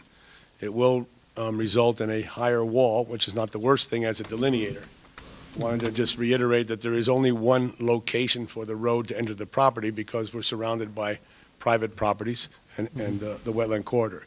We are going to remove some rock. It's a high slope, a high topography right there, but it'll maintain the same flow path when we're finished. And the other issues that Scott raised were relative to slight increases. To show you how detailed Scott can get, in the northwest corner where he raised the issue of item point of concerns I and J, we computed that we would have 41 cubic feet additional volume. It's the way the numbers work out. So it's not something that's really significant, but we admitted it, he caught it, and now we're going to address it. It won't take much to do so. And that's how detailed his review is. So we'll continue to finalize the roadway plans for Scott's review and address these 3 small items relative to the drainage manual, and hopefully come back for approval. Okay. Although I'd like to hear that it seems that the roadway is in the right location. It sets the boundary between the western drainage area and the eastern drainage area. And lastly, just for reference and documentation, Scott's review of our drainage plan for each lot is fine because of the way we treated them individually. Each lot will function separately for water quality and detention and lid compliance.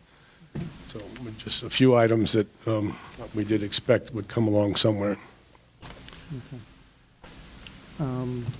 Question, I guess I'm coming back to this wetland in the open space parcel, and maybe it's a question for staff as well. Is there any chance that this is a vernal pool, part of a vernal pool system? Anything we have to be concerned about in that regards? I don't think so, but I'd like to hear from Mr. Kenny on that. Okay.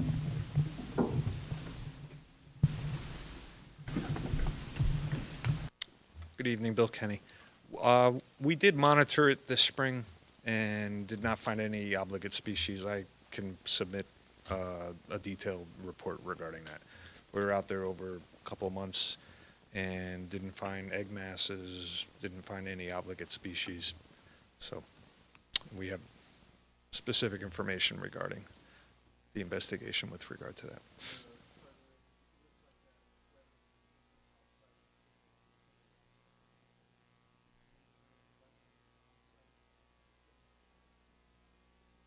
Yes. I think it might even get a little drier off-site, so, yep. Yeah.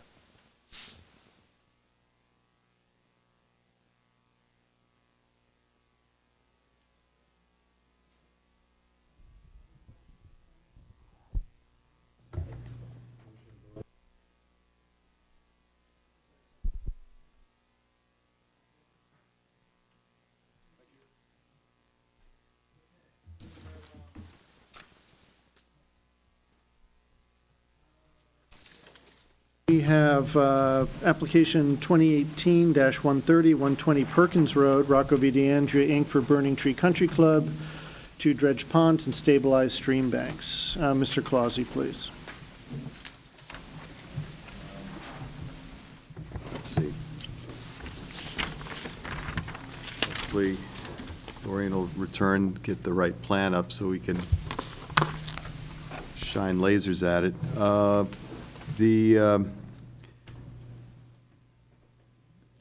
The club dredged the main irrigation pond recently, within the last couple of years under 2010 agency-issued permit. And that was a hydraulic dredge, which is what they proposed to do on the two ponds in this application, which are basically on either side of the main irrigation pond. And then stream channels in the northeast and southern parts of the course are going to have emergent vegetation cleaned out of them.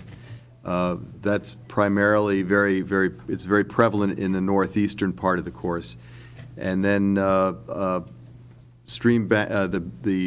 watercourse bank restoration, which would be stabilizing sections of bank, restoring sections of bank, and also cleaning out the channel where sediment has accumulated in the channel. Let's see.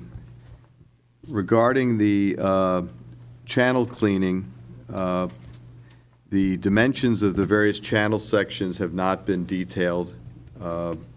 That's something that the applicant's been, all of these points have been brought to the applicant's attention already, by the way. When I was on the site with the course superintendent, Mr. Wickstrom, who was here this evening, we kicked around the idea of a sediment forebay up in the northeast rather, where the runoff comes off the Merritt Parkway. So any ideas they've developed about that would be interesting to have on the table.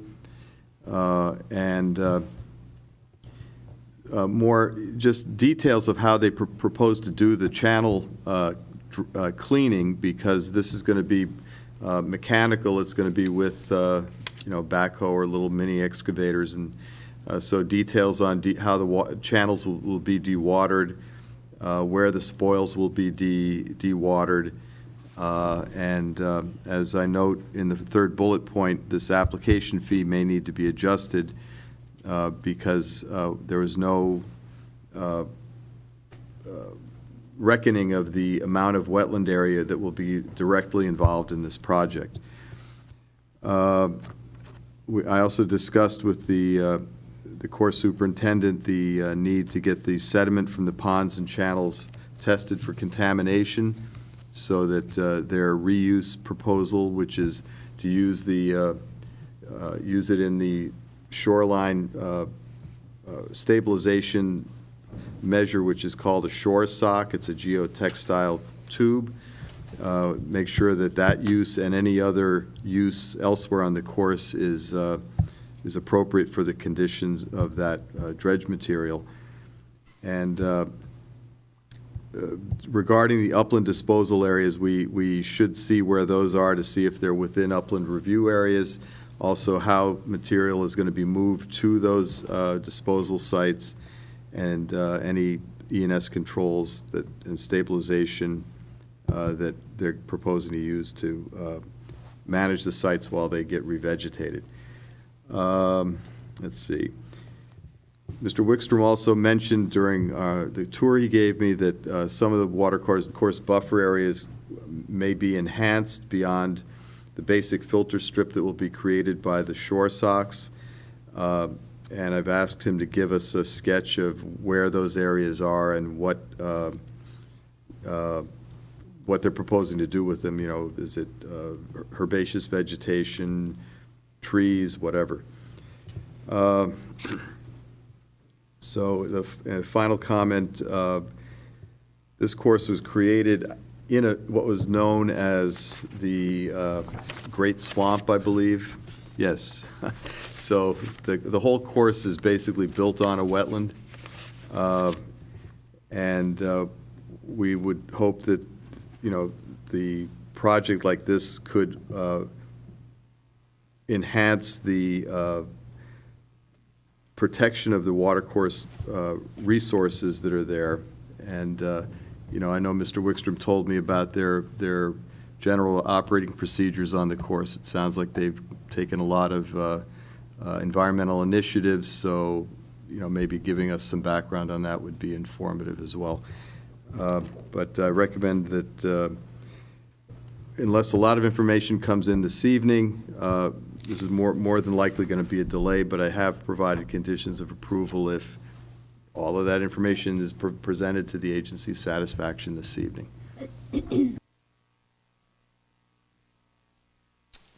Good evening. I am primarily a facilitator for the application paperwork and to learn a little bit about how the dredging would be done. But with me tonight, obviously, is the expert, and that's Steve Perry from EnviroDredge, and I hope that he'll be able to explain some of the techniques that he'll employ to create the stabilization of the channels and the dredging process. Also with us tonight is Steve Wickstrom, who's the superintendent of Burning Tree, who's very intimately familiar with the conditions on the course and why this proposal for stabilization has been coming to the fore for such a long period of time. And of course, John Tessie, who has former president of the club and also very familiar with the way the channels have deteriorated, and he would like to see that part done. We do have a plan, and based on the conversations that Bob had with Steve Wickstrom, Steve did present to me some sketches of where those areas would be.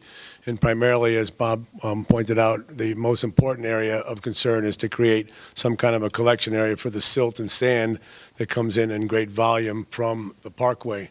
And that would be in the channel crossing fairway number 4. And so we've created another set of plans based on an overview of the course that we prepared way back in '91. And while all the buildings seem to have changed and the layout of the fairways has not, nor has the layout of the ponds. So when you look at this particular one, this is the 18th pond that they referred to, and the channel as it moves easterly and southerly through the property.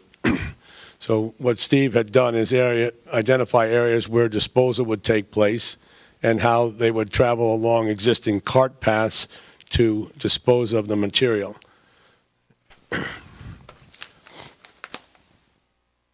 This is the channel that comes in across the 4th fairway along the parkway, where they've discussed building a siltation pond where there's already a culvert across the fairway, which would be an ideal location to excavate a little deeper where they can get at it from a cart path and on a regular basis remove the sand. That flow path ends up in pond number 4, which is one of the ponds that they would like to dredge. I think Steve Perry will tell you that there may be other areas along the flow path where a deeper area for a sedimentation basin could be constructed, but some of that depends on what they find when they start to dredge, because if we find ledge, it's not going to work. If you can find a place where we can settle it and still be accessible, that might be something that we could work with staff as the equipment is mobilized and the excavation process starts. Also indicated as some areas where Steve Wickstrom has proposed to have fescue and more natural vegetation instead of having grass go down to the edge of the channel. And then Steve Perry will describe how once the silt socks are installed, how they're dressed over with vegetation or sod and fescue so that they maintain a buffer from the edge of the fairway rather than going right up to the edge of the channel. So I think it's appropriate to turn it over to Steve. I'm sorry. And Bill Kenny is also here. He's been consulting on the treatment along the channel as to what vegetation could be added on the top of the silt sock. So Steve Perry, I think, can answer a lot of questions on the process and how they'll remove the material and how they fill the socks and where the most critical areas are for treatment of the channel. Thank you. Good evening, everyone. I'm Steve Perry with Enviro Dredge. Our company did the dredging on the irrigation lake too, just for reference. Are there any specific questions that we have about the dredge socks or the excavation that we would do?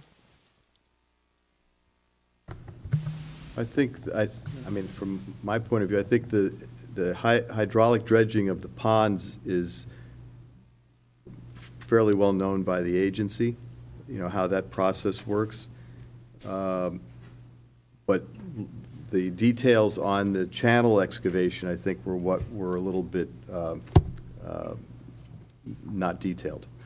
Okay. Well, there was some questions about how we would identify what sections of the channel that we would do the restoration on.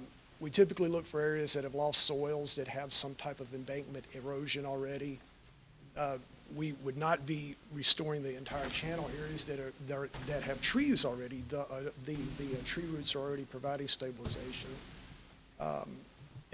We would take the shore socks material, which is a geotextile fabric, and it is anchored into the embankment of the shoreline, and then the material would either be removed, not all of it would be removed mechanically, some of it may be removed hydraulically even in the stream. We have an amphibious machine that we would actually deploy into the channel. So we would be working from inside the channel, either digging that material mechanically and placing it into the sock, or hydraulically with our dredge pump, pumping it into the sock. If it is removed hydraulically, the material would be pumped directly into the sock, and the filtered water would go back into the stream at that point. So there would be no dewatering of the channel in that method. And that would be our preferred method to fill the sock with, would be the hydraulic method. In areas that didn't have enough water to support hydraulic dredging, we would use the mechanical method, where we would actually dig the soft sediments. There would be no widening or deepening of the channel. We're just trying to work with the existing channel that's there, trying to stabilize the embankment, fill in the eroded areas. A sock is merely a material, a mechanism to hold those soils in place until they can be fully vegetated. And they would be vegetated during the same process. It wouldn't be days or weeks later. It would be literally the same time that we're doing the fill of the sock.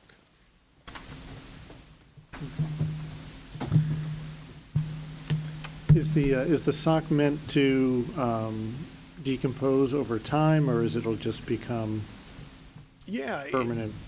It becomes permanent. The sock material itself, if it's exposed to direct sunlight with no vegetation, it's probably got a life expectancy of maybe 15 years. Oh, okay. But this material will be fully vegetated, and it's got a life expectancy unknown. Right. It actually becomes a part of a living, breathing shoreline, and that's the whole goal. It's not concrete or cement. It's actually a living shoreline that creates that vegetated buffer now. Okay. Just to get back to the sections you have to do mechanically, would you be blocking the stream and pumping around and trying to work in the dry, or how would you, or just blocking downstream and digging and then waiting for things to settle out before you? Yeah, we would start in the areas that had water, and we would start that process doing the hydraulic method, pumping the material. If we get to the point that we don't have water, that there's not enough to create a slurry mix to pump into the sock, then we would go to the mechanical method. And then at that point, I don't think there would be any dewatering that would be necessary as far as creating cofferdams or anything of that nature. I know Mr. Wickstrom knows and Mr. Tessie knows, but my recollection of these water courses, especially the southern one, is there's always water in it. I mean, it's just so flat there. There's almost always water in it, but, well, all I'd say is if there's moving water in it, you really need to isolate the excavation area so you're not creating turbid water for downstream recipients. Oh, certainly, yeah. If there's moving water, we would still be doing the hydraulic method at that point if there's enough moving water. It's only when there would be no water flow that we would go to the mechanical method. But It's if a you, lot more efficient to do the hydraulic dredge when we're pumping the slurry mix into the sock instead of having to dig. Dig is a last resort if there's no water. so there's sections of the water course where there's water, and then there's enough accumulation of sediment that it's, Yes, exactly, yeah. So- but once you start digging in that part that doesn't have water in it, the water's going to flow into it. Yeah. Yeah. So now you're digging in. Well, but we're water. moving up to the areas that have now drained dry, so if we're a foot below, now we're moving up to the areas that still have.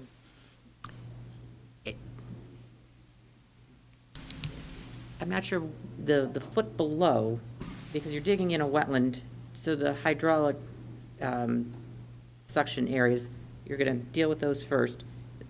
Groundwater is going to fill, that's going to come back up to the same elevation, there's just going to be deeper water. But the water itself isn't going to be lower. Yeah, So if it's at the same elevation, and then you start digging next to it, the portion of the stream that had filled and solids were visible, once you start digging, this water is going to flow into that section. well, as long as there's water, we're going to keep doing it hydraulically and keep removing the soft sediment material hydraulically and not do the mechanical method. We only use mechanical when there's no water. That's, But the, am I? So I guess what you're saying is that the additional water would flow in, it would just enable you to hydraulically dredge that much more on those border areas until you get to a point where there is It's a good thing that we have none. water, because that makes the process so much more efficient than having to dig material, figure out how to do-water that, and then put it in the sock. I had rather pump the material into the sock, and as long as we have water, then that's a good thing. Because the sock fills so much more efficiently. Is your, this floating dredge platform, how wide is it? I'm just looking at the lower part of that southern channel, it narrows in places. I mean, it's not, maybe not navigable, but how big is this equipment you're using?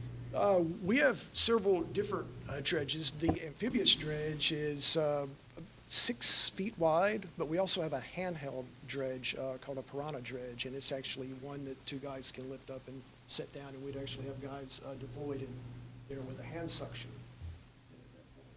All right, well, then in that case, you could probably do most of it, if not all of it, with the dredge, because I think there's always water in the channel.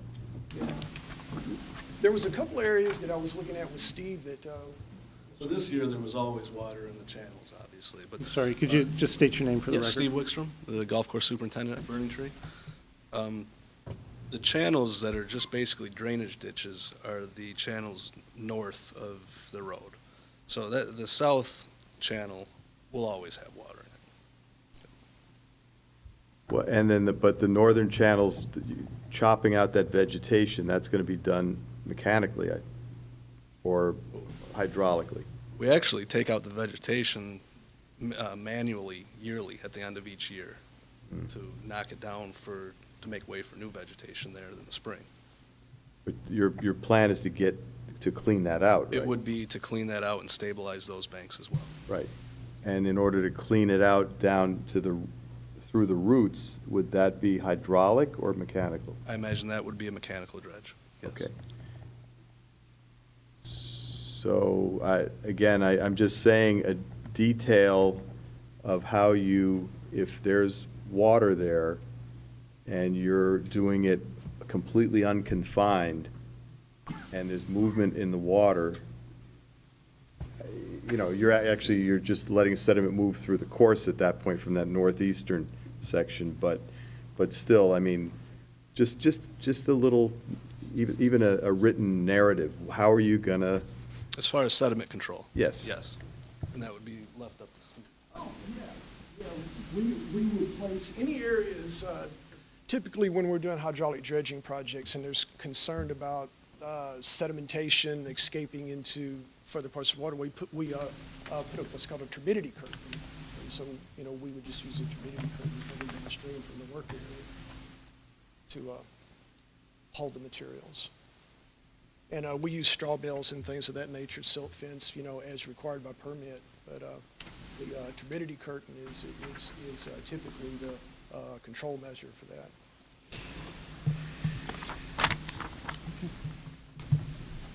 Is it are they going to respond in writing to your? That's the bottom line, but let's see what Because they that have to can, say. yeah, Okay. more efficient. Can I don't know, Mr. Tessie and Mr. DeAndrea, how much more you want to share with the agency this evening, but I see, like you said, you've developed some plans with Steve. And, at this point, as I said, sketches, sort of a plant palette or idea of what's going to be planted along these sections of restored water course. Those things can be, well, I don't know what do we have here? Well, this is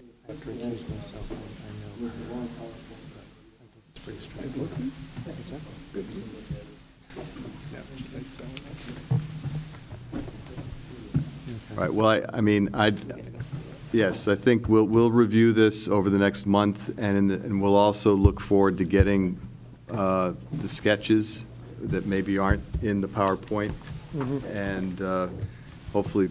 And then with those areas that are going to be restored or whatnot, right? Okay. Right. So I think.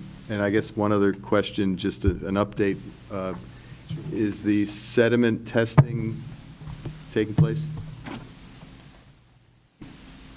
Yes, I did expedite that. It's at Brookside Laboratories. I was hoping it would be here by today. I'm expecting within the next couple of days. Yes. Okay, all right, thank you.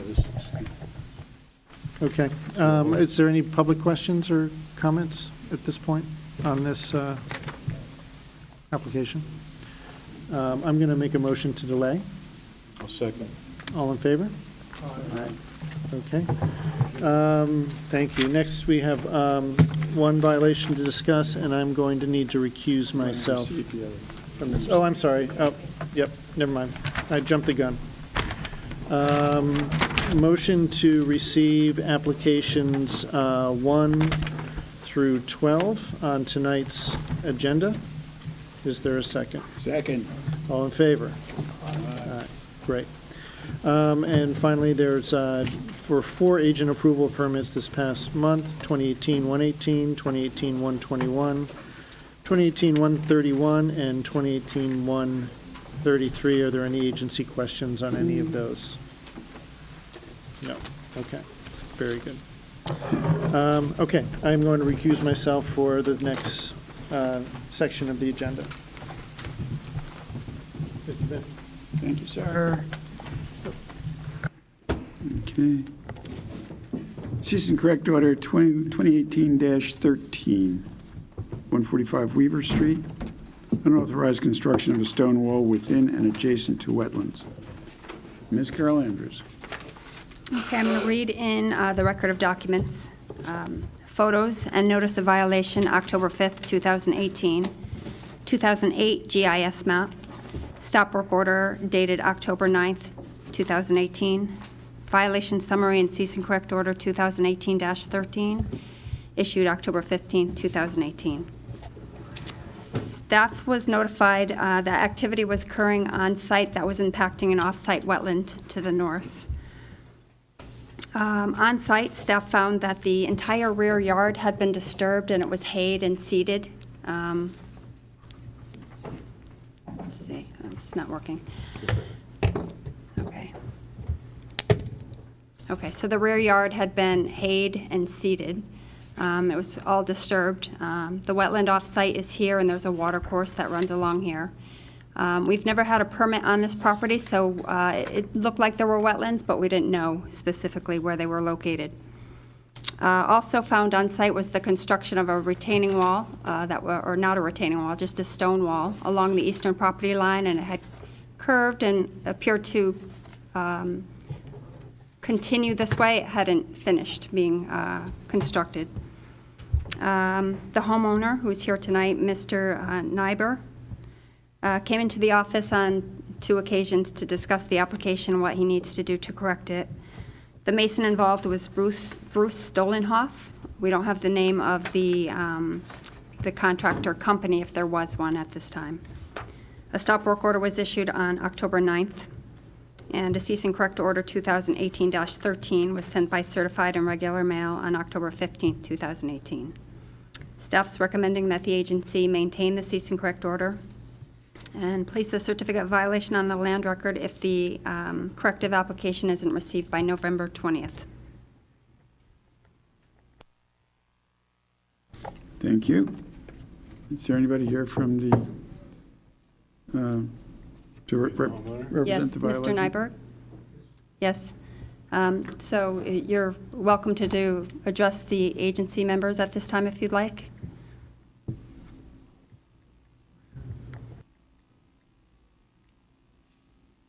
A person come in to do water testing, wetland testing, we call it.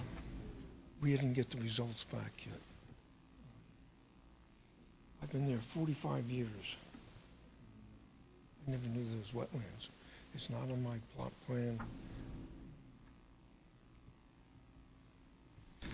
You understand what you have to do now to correct the violation?